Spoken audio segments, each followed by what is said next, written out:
Everything now has been created, except for human beings. We hear God say, "Let us make man in our own image, after our likeness, and let them have dominion over the fish of the sea, and over the fowl of the air, and over the cattle, and over the earth, and over every creeping thing that creepeth upon the earth." Oh, some of the dust of the earth is swirling around, and it's taking shape just like a man.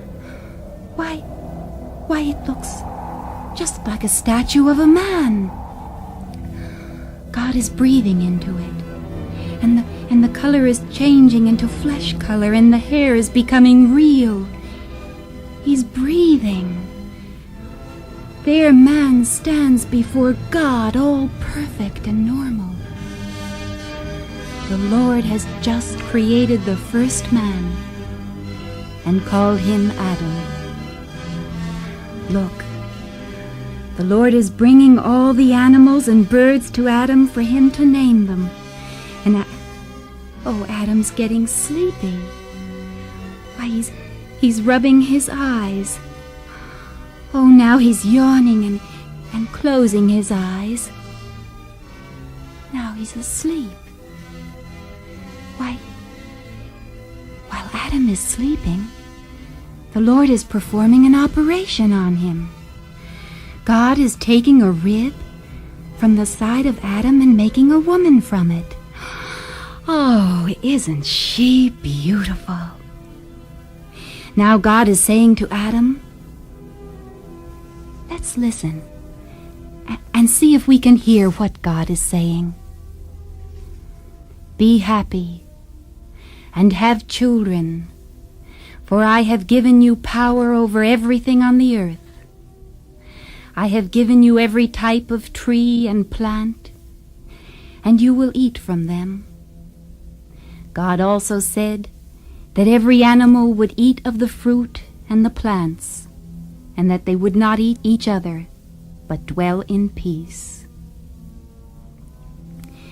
Now the heavens and the earth were completed in 6 of the Lord's days, and the 7th day the Lord rested. Girls and boys, we know that the Lord never gets tired, and therefore really didn't need the rest, but he did it as an example for us. We can't work or play all the time. We need to get our proper rest.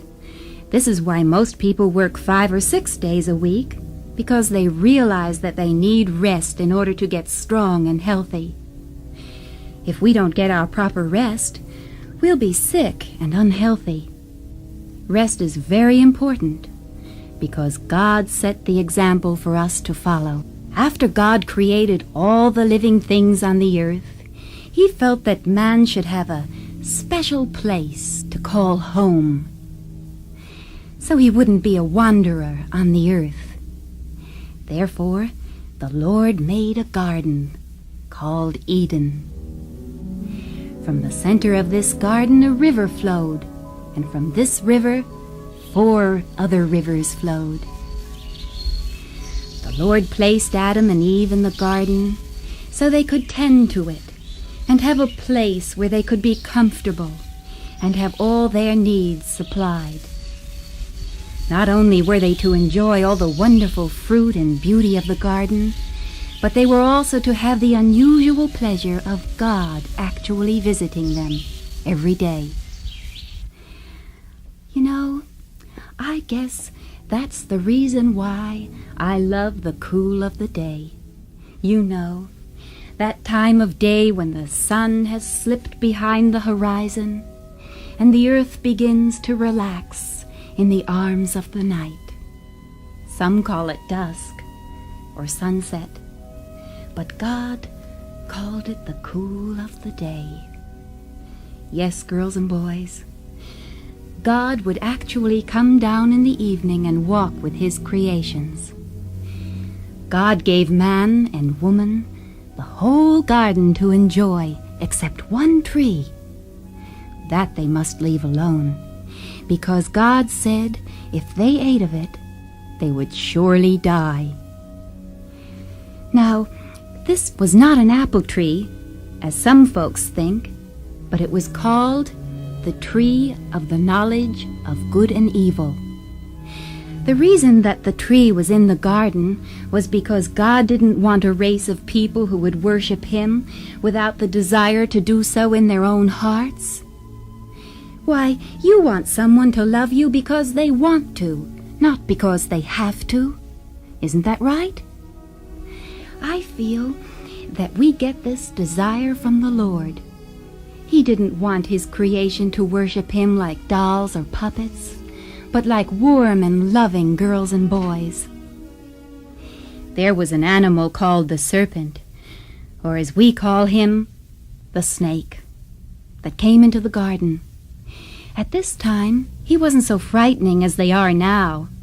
Actually, serpents were quite nice to look at. But the serpent that I'm going to tell you about was not only a serpent, but was really the devil, who is the enemy of God. And this serpent was in the garden to tempt man to sin against God. Well, this is how the rest of the story goes. Eve was met by this serpent, and he tempted her about the fruit of the tree of the knowledge of good and evil. The serpent said, You wouldn't really die because God knows that the day you eat of it, your understanding will be open, and you shall be as gods, knowing the difference of good and evil. Eve first listened to the devil. Then she looked at the fruit. Oh, it looked delicious. Then she held it in her hand, and finally she ate it. She didn't believe the Lord, but instead believed the serpent. She then gave it to her husband Adam, and he ate it. They both disobeyed the Lord and did what they were told not to. This is exactly how everyone gets into trouble and commits sin. They listen, then look to something they shouldn't, and finally they take or do it, and then it is too late. The first thing Adam and Eve realized after they ate the fruit was the fact that they were without clothes and were ashamed, so they made some out of some leaves in order to cover themselves up. This seems to be the way we will all act when we do something wrong. We try to cover up for our sin or wrongdoing, but we will find out that this is not good enough because we cannot hide from God. Suddenly, they heard a familiar sound. It was the voice of the Lord. God had come to pay His daily visit with them. Oh, they were frightened, for they knew that they had disobeyed the Lord and did what God commanded them not to do. Why, they ran and they hid in a grove of trees trying to hide from God. Now the Lord knew what they had done the very moment they did it, but He asked several questions because He wanted to give man the chance to answer and know why he had to be punished. So God called out, "Where art thou, Adam?" Adam answered, "I heard your voice and was afraid because I didn't have any clothes on." God then said, "Who told you that you didn't have any clothes on? Have you eaten of the tree I told you not to eat of?" Adam then said to the Lord, "It was the woman. She gave the fruit to me, and I ate it." The Lord then turned to Eve and said, "What is this you have done?" Eve answered, "The serpent tricked me."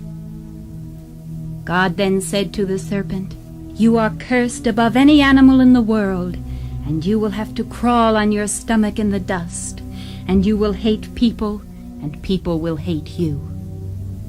Then the Lord turned to Eve and told her that she would be ruled by her husband, and that she would have sorrows because of her sin. Finally, the Lord told Adam of his punishment. "Because you listened to your wife instead of me, the earth will be cursed. Thorns, thistles, weeds will grow, and it will be difficult to harvest a crop, but you will work very hard because you will depend upon it for your food. You were made from the dust of the earth, and when your life is over, you will return to the dust. God's promise would always stand. They sinned, and they would die. The Lord then made them coats out of the skin of one animal, because the clothes that they made out of the leaves would not last. An innocent animal had to die so they could be covered. This was the punishment for sin. The first living thing died because of man's sin. This was the first time man saw death and knew what it meant to die. Then the Lord caused Adam and Eve to be put out of the garden. He put an angel with a flaming sword at the entrance to keep them out of the garden. No longer could they enjoy the presence of the Lord, but they were alone outside the garden.